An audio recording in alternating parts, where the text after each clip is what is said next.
Klimatické anomálie 21. a 22. augusta. Poľsko.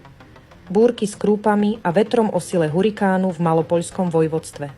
Portugalsko. Lesné požiare na Madeire rozširované silným vetrom. Island. Sopka na Islande vybuchla od decembra minulého roka 6. raz. Rusko.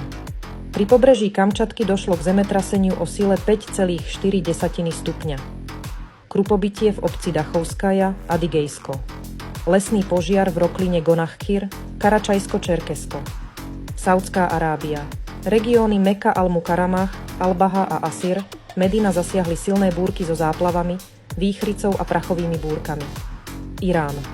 Bleskové záplavy v meste Eves. Jemen. Silné dažde a záplavy v Hodejdahu. Alžírsko. Piesočná búrka v Metlili. Niger. Záplavy v Niamey. USA. Dve vodné smršte pri pobreží Palm Beach, Florida. Vodná smršť na jazere Ellis Pond, Maine. Blesková povodeň v Grand Canyone, Arizona. Brazília.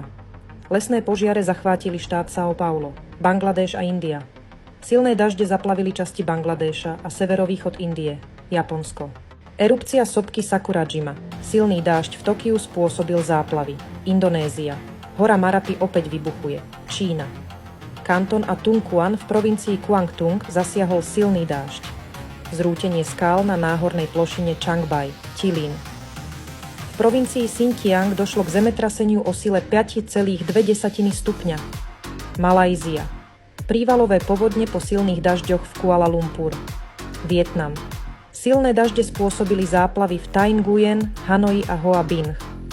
Záplavy v severnom Thajsku. Zosuv pôdy vyvolanom silnými dažďami v thajskom Phukete. Klimatické katastrofy spôsobujú stále viac problémov, ale médiá nám neodhalia celú pravdu o klimatických zmenách. Kto nechce, aby sme poznali pravdu a namiesto toho umelo rozdeľuje spoločnosť? Pozrite si dokument Impact a zistite, ako sa nenechať manipulovať médiami.